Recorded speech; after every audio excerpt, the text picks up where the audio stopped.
Malkia wa muziki wa Bongo Flava, hapa tunamzungumzia Zuchu baada ya kukaa hospitalini kwa kipindi fulani, na sasa tayari amekwisha toka. Na habari nzuri ni kwamba Zuchu moja kwa moja alienda pale kwa mama yake na Nasib Diamond Platnumz pale katika nyumba yake Madale, na tayari mjukuu amekwisha fika kwenye mikono ya bibi kama bibi.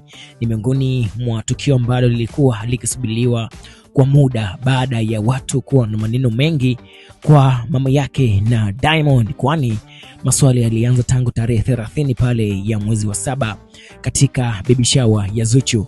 Mama yake na Diamond hakuweza kuonekana kabisa, lakini hata katika wageni ama wale watu waliokuwa wakienda pale hospitalini kwenda kumpatia pole na pongezi na kumwona mtoto, mama yake na Nasib hakuweza kutokea. Lakini final Zuchu baada ya kutoka, kituo cha kwanza kabisa kikawa ni kwa mama yake na Diamond, na mama yake na Diamond ukimtizama anaonekana kabisa kwamba ni mwenye furaha kwa familia hii kuongezeka.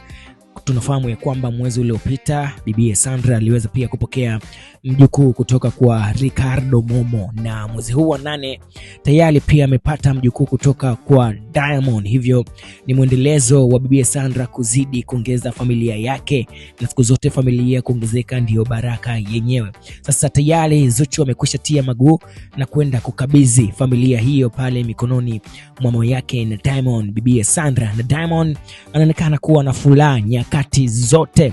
Yes, mambo yamezidi kuwa mazuri kabisa. Cha kufanya subscribe katika YouTube channel yetu ili wa kwanza kabisa kupata taarifa zote za kiburudani, lakini pia usahau kucomment, kushare na kulike. Until next time kwa habari zaidi.